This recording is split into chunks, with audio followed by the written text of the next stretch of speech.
That was my car you just saw disappearing into the distance, driven by my wife on her way home. Now my wife's an animal lover, and animal lovers, if they find a pest in the house, like a mouse, they don't kill it, they capture it. They drive it miles away from home and release it back into the wild, in the hope that it won't return. Now if that happened to be her intention with me, she's in for a big surprise, because tomorrow, hopefully, I'm going to arrive home. And I say, hopefully.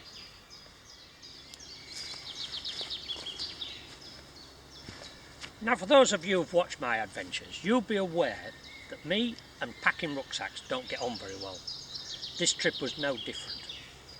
I could not decide what to put in, what to take out, and as usual, weight was the issue. And then I had this brilliant thought. The Aboriginal people of Australia, who I've never met, and the Sand Bushmen of the Kalahari, who I have met, they don't worry about stuff like that. They seem to get around fine just walking barefoot in a loincloth. Now before you start getting excited, I should point out that I shall not be stripping off and going au naturel. No. Main reason being that my body's not in as pristine condition as it was 20 years ago, and I also don't want to frighten any children that are watching this. In fact, what that did make me think was, why take a rucksack at all? In fact, why take anything? I mean, the indigenous tribes of the Amazon, every time they go for a walk they don't take a 40-pound rucksack. Well, maybe Clarky could do the same. We've got about 30 hours to fill in, and common sense did prevail eventually, sort of. So what I've brought with me is a couple of jackets. Got my fire lighting kit in there, which consists of some waterproof matches. My little pee-wee bottle, which I'm going to use to collect extra water. Got the knife. Got a little pack here that's got a little burner in and a gas bottle, among other things, as well as the batteries for the camera. I wanted to do this really naturally and just make the way there, make a fire when I needed to sterilise water, and just deal with the water issue like that.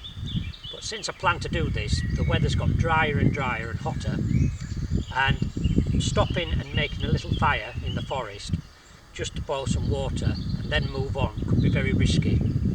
I don't want to be the one that's responsible for burning all this beautiful forest down. So I brought that, and the objective is to boil water whenever I can find it to top up my water bottle, which is here, and also contains a little tin mug which I can use to put on the fire or the burner to do that. And of course, because there's no sleeping bag, there's no tent, but I have brought my little luxury, my inflatable pillar. Of course, we can't go anywhere until we know which direction to go in. Now the one thing I didn't mention is I haven't brought GPS, map, compass, nothing. I'm not familiar with any of this terrain. It's about 15 miles north from here, back home. I'm going to try to do it staying in as much woodland as possible, hence avoiding any contact with human beings, because I'm led to believe they're contagious. And hopefully we will arrive back at home in the next 24 to 30 hours.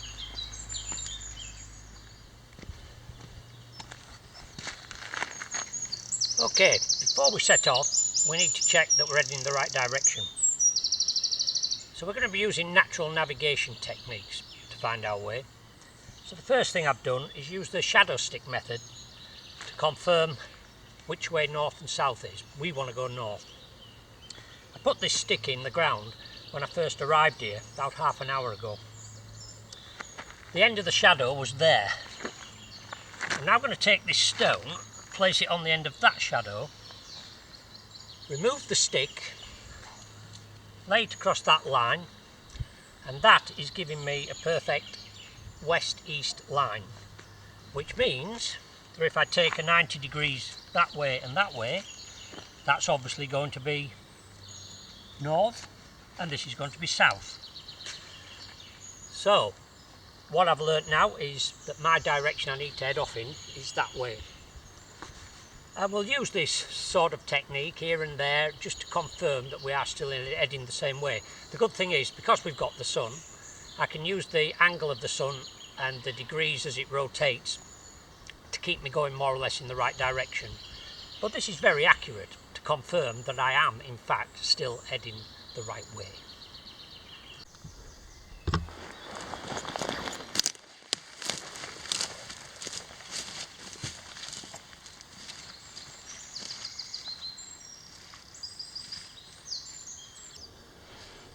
So, first problem, I've just come from the forest behind and I'm faced with that. It's a bit impenetrable and I need to go that way. But I'm on a track and the question is, do I turn left and hope I can go right, or do I turn right and hope that I can find a track to the left? Well, I found a way through, which is a sort of way I didn't want. It brought me out onto a forest path, which, having just seen a couple of cyclists go by, I would expect it to be quite busy. Well, I haven't had to come far, about 100 metres, and I'm glad that I found somewhere to get off that track, because it's like the velodrome. As it happens, have a look over there, that's the penetrable forest I couldn't get through, and I've had to track west to get to here. And there's a track here heading back for the forest, which is northeast. So if I follow that over to them trees, it should be put me more or less back on my track where I want it to be.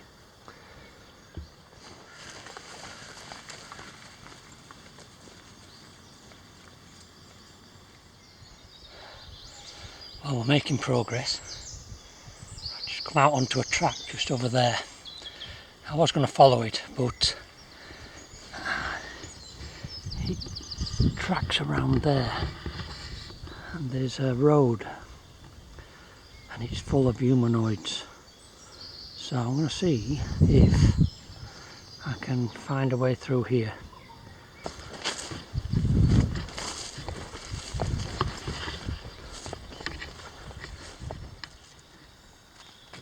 What I've got here is a handy navigation aid. The tree to my left is casting a shadow and it's 1 hour before midday. And at this time of year, the hour between 12 o'clock and 1 o'clock, I say midday because we've got to allow for British summertime, but at 1 o'clock the sun will be due south. Between 12 and 1, that shadow will move 26 degrees in an easterly direction, which will probably bring it round just in line or to the right of that tree, which tells me that if that's going to be south, then obviously that's going to be north, which is the direction we want to go. Okay, made it through that lot. Arrived on a bit of a track here, and the direction I want to go, as you can see maybe from the shadows on the ground, is that way. The only problem is there's a bloody great big fence.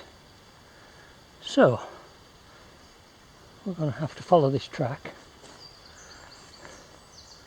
until we find a way around it. Unfortunately, I seem to have ended up back out on the velodrome, so I'm going to have to get off here before I get run over. Try this way.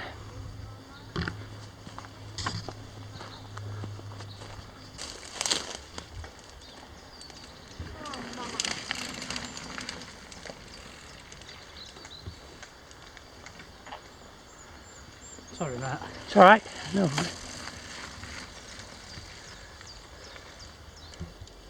I think I'm about to hit central germ infection area.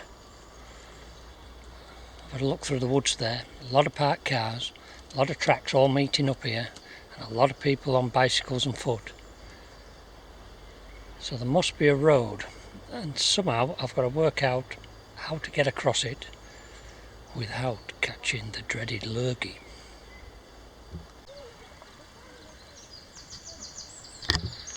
That way?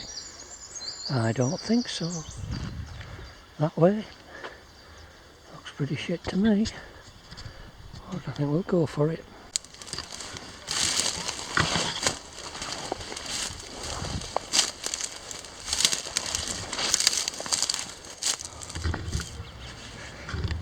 I have no idea where I am. It doesn't really matter because I'm just heading north looking for workshop. But it's obviously some sort of picnic area. There's lots of people camping about in the woods, riding bicycles and generally getting in my way. So the cunning plan is follow this entrance to the road and see if we can get out of here as quick as possible. Well, finally to road, and a busy road it is. So I now have to work out which way to go next. I don't know if you can see, but the sun's exactly due south now. My shadow is pointing that way.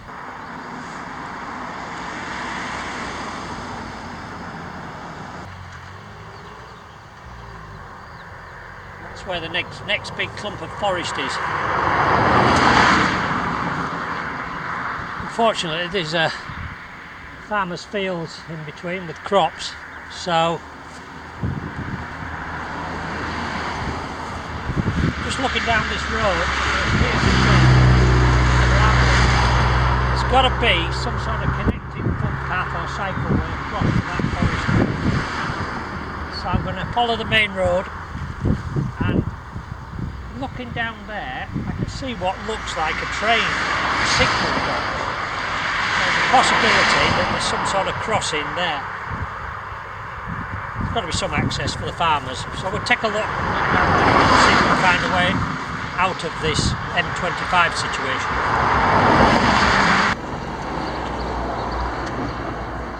Well, that plan worked out quite well. 200 yards down the road, I come across this, and we've got a sign there, public bridle way and a cycle route, which is going to take me straight to the forest. But I'm not angry. I don't mind being hot, sweaty, thirsty. I don't mind being exhausted, struggling through briars and undergrowth, getting cut to pieces. That I can live with. What I find difficult to live with is this.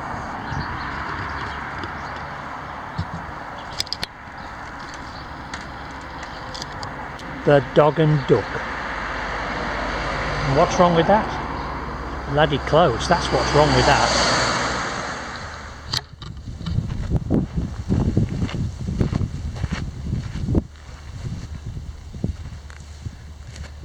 Well, I found a river.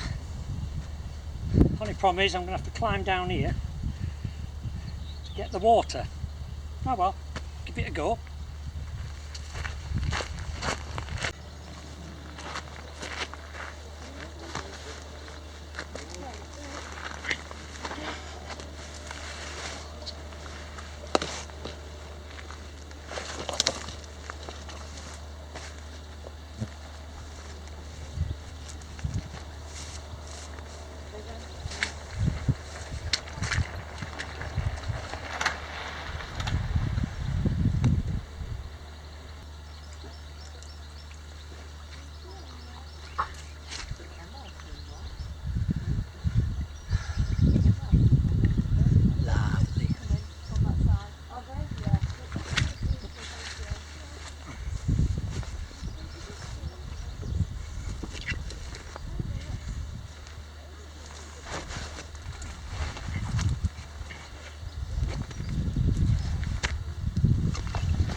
filter this water.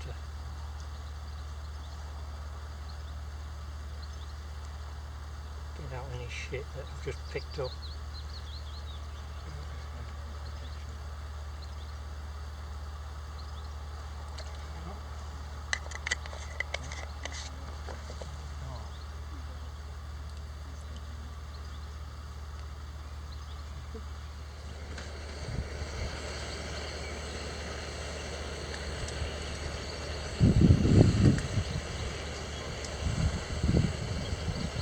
I'm probably thinking Clarky's sat down to have his lunch. He's getting his packed sandwiches out any minute now. Nah. I haven't brought any food. Nothing. Not even a munchie bar. I mean, us survival blokes, we're supposed to be able to live off the land, aren't we? I mean, what's on the menu today? Well, hawthorn edge here. You can eat that. Getting past their best, some of them, but edible, won't do you any harm. Got some nettles down here. Let's have a look at them, see if they look any better.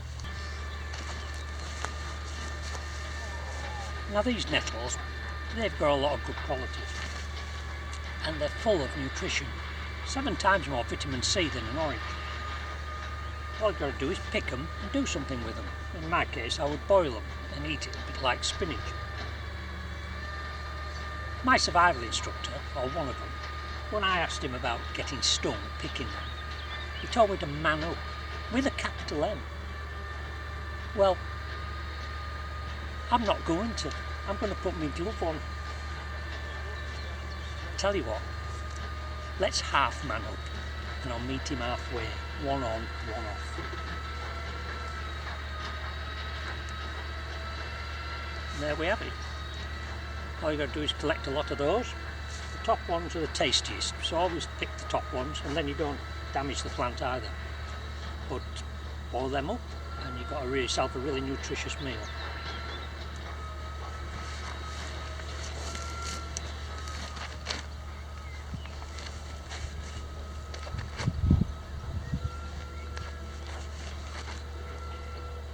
Now here's one I picked earlier.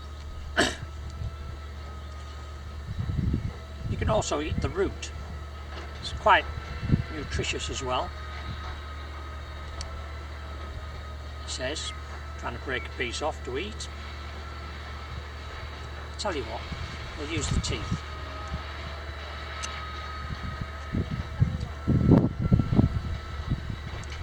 Now I'm going to be honest with you. I've never eaten the root of a nettle before, and it's not offensive at all. A bit chewy. I think I'd maybe want to roast it over the fire first, or do something.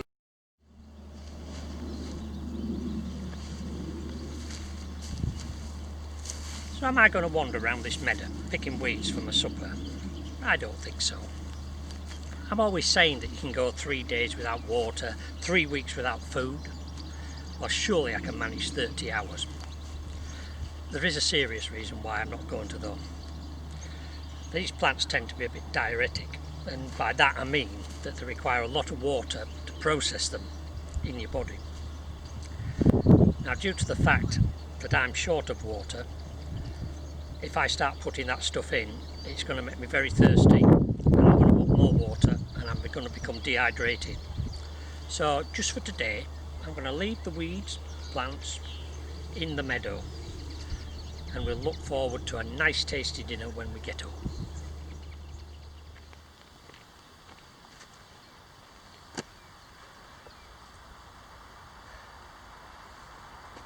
Well, I've made it across into the next large forested area. Got the water replenished.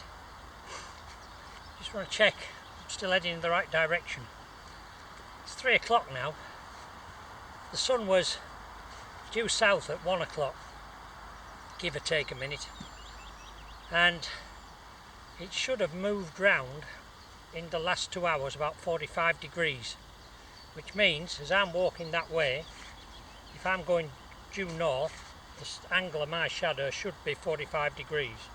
Well, that's 90, that's 0, so if you see where the shadow is there, that's about spot on. So I've got myself on a track that's heading due north, so I'm going to stay on that for a while and see where it goes. Won't be long before we need to start thinking about camping up, because it's going to take a while and a bit of work to get a shelter made. Hey, we'll see what happens.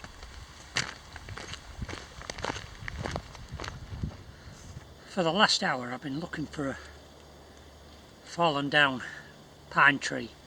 See if I can find one where I can get some fat wood to help me start my fire later. And have a look at this.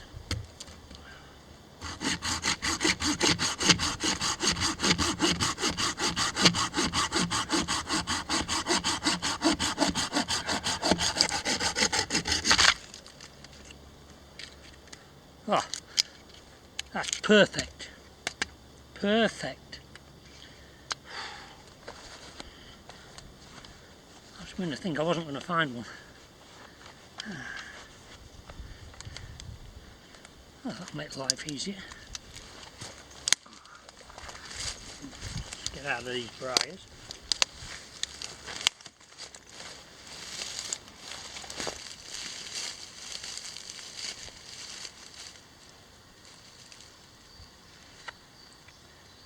We've been navigating with the sun.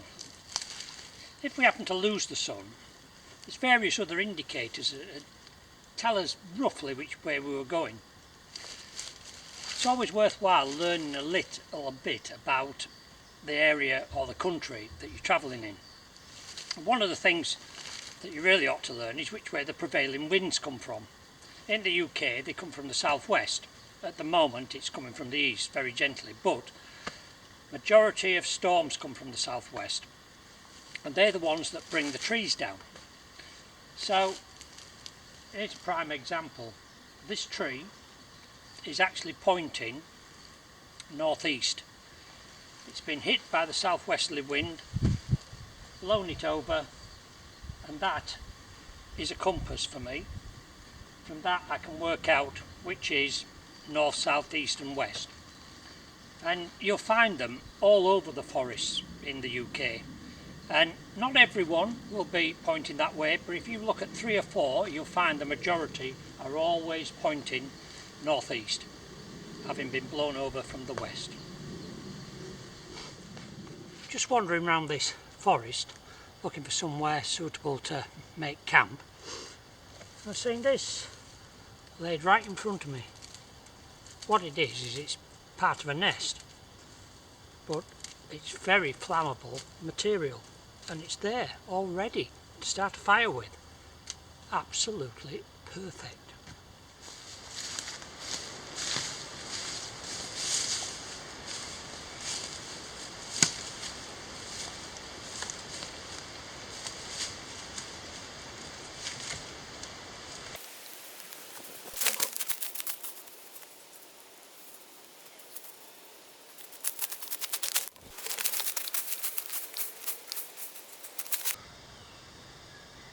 Well, I've got my shelter done. I'm just going to sleep underneath there. Now I've got to get some sort of mattress made.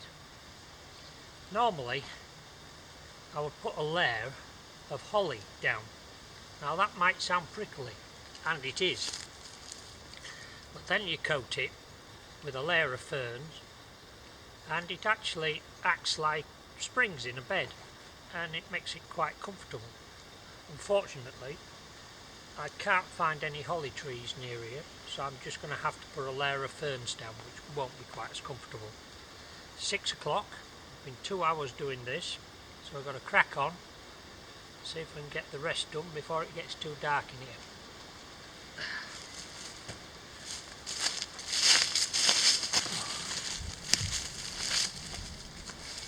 What I'm doing is putting in a layer of leaves and a layer of ferns, and then some more leaves on top, because the ferns will have a lot of moisture in them and you get damp in the night laid on them.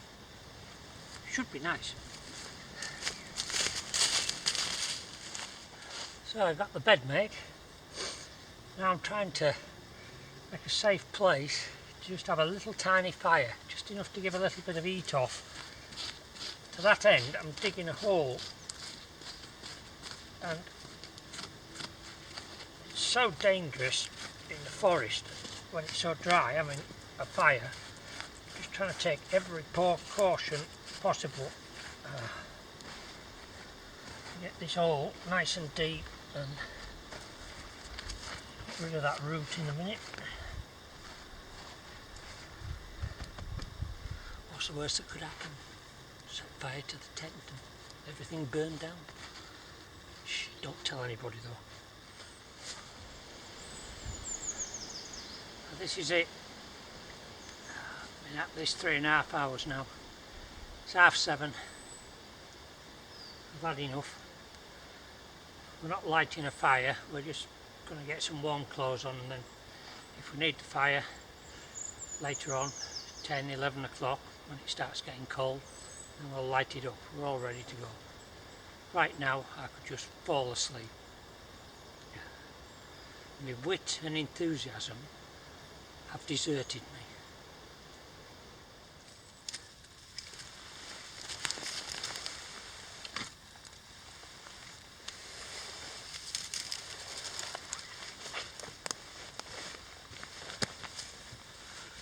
There we go. It's about 12 o'clock, midnight. Oh, top half's warm enough, but my legs are getting quite cold. So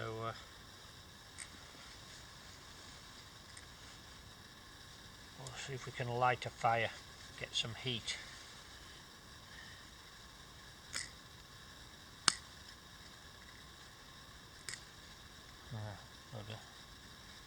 Broke the match, not trouble.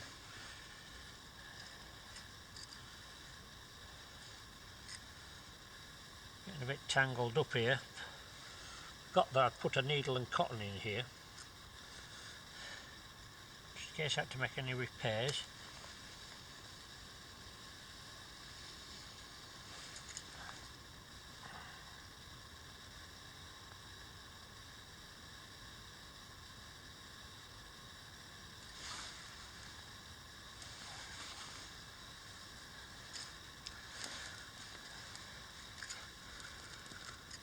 There goes me bird's nest. There goes me tinder. Kindling.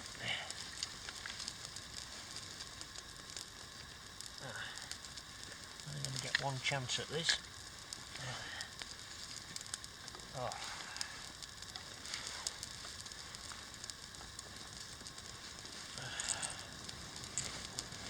Bloody hell.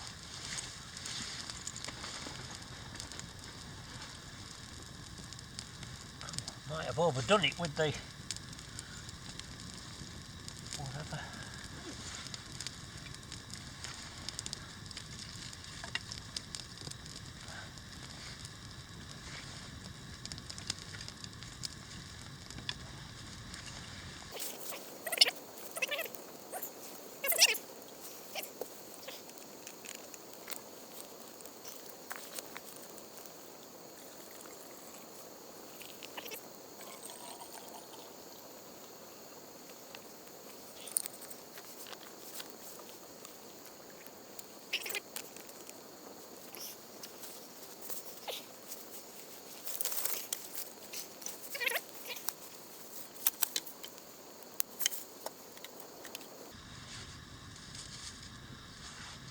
I'll keep that one for stoking the fire.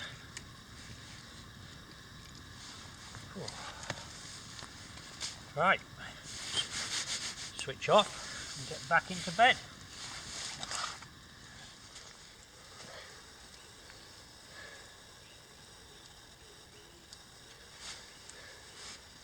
Morning.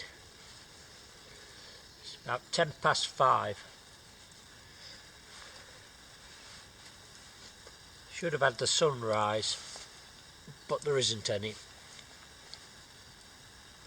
Now, if anybody ever tells you that this is great, just tell them bollocks. When the fire's blazing away, I daren't sleep in case it gets out of control. And when it's not blazing away, I'm too bloody cold to sleep. So, all in all, we've had no sleep. So I'm going to get my hands warm, wait for this fire to die out, make sure it's safe, and get on my way. And why do I do this? I don't bloody know.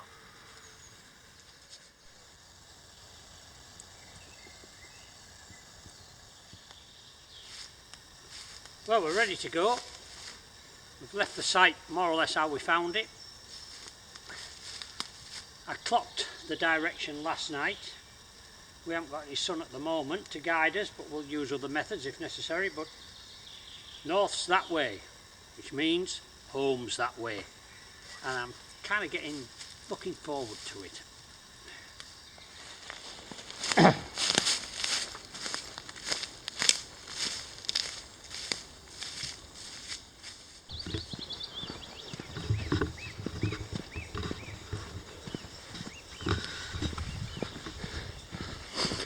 Came out onto this great track back there, long straight, heading roughly north, so really cracking on now, just what the doctor ordered.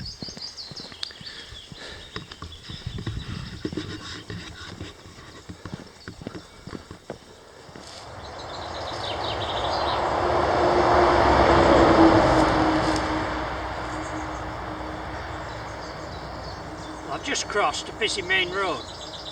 I know which road it is, I'm just not 100% sure where I've crossed it. There's a sign telling me that this is cycle route number 6. Not going to be much help to me if I don't know where cycle route number 6 goes and comes from. But I do know for the last half hour I appear to have been tracking slightly northwest. So the sun's come out now, so I'm planning to make my way due east and then pick up whatever track starts going north again that way. I'm going to have a drink now, getting short of water, so we should have 3 swallows.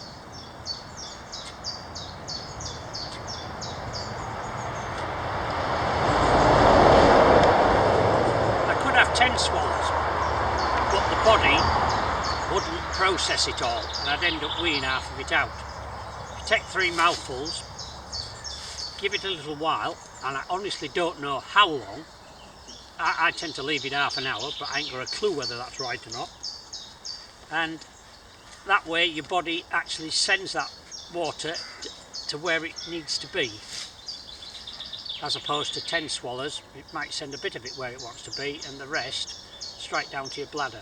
So I've got to stretch the water out because I'm running low now. Right, let's see where this cycle track takes us.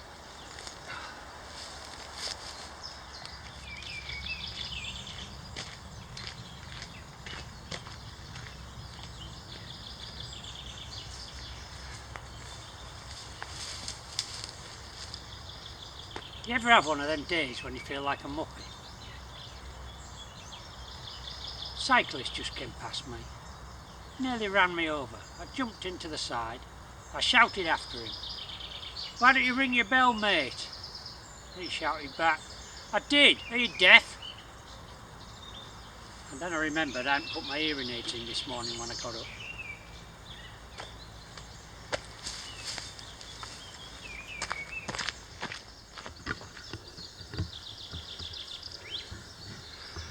Well, I'm happy that I've gone far enough east.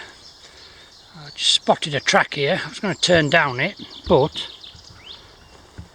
there's a sign here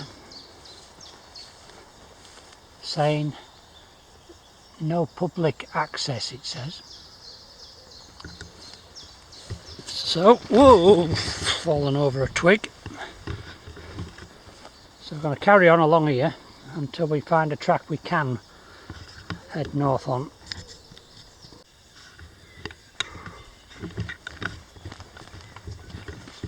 To a junction here, and there doesn't appear to be any sign telling me that I can't go left. So that's what we're going to do and see where that takes us. But position of the sun's telling me that we'll be heading north again. So on the way home,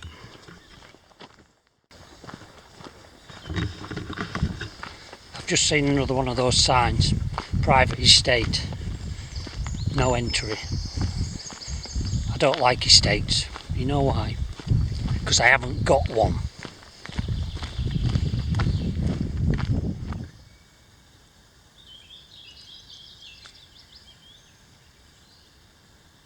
Do you ever go out and do something and end up asking yourself that question? Whose stupid idea was this?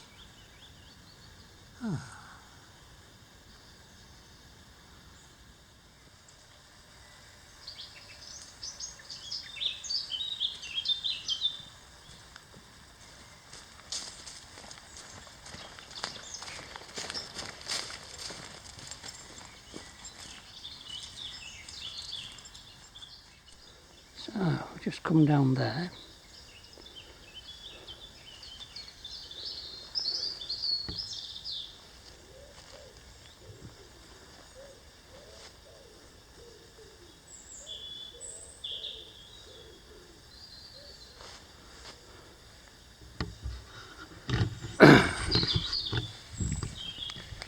You ever have that deja vu feeling? I think I've been here before.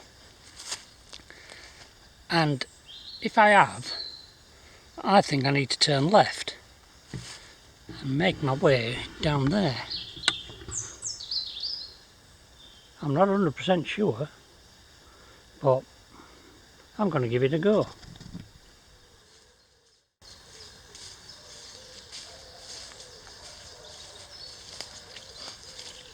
I was right. I'm finally back somewhere I recognise. Not very often, might have been here twice. Where all I've got to do is turn left. There's a river, pond, whatever, get over that, and then I'll be on some tracks to take me home. I think it's safe.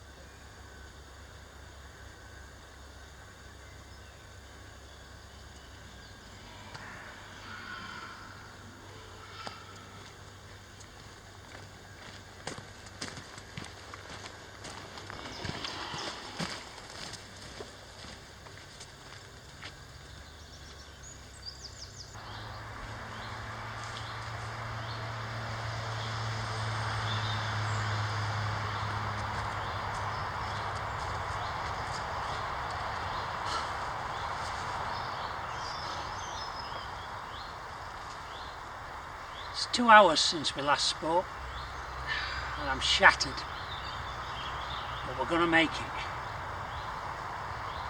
Hear that noise? That's the A57, and the other side of the A57 is my fridge. Welcome home, Clarkie.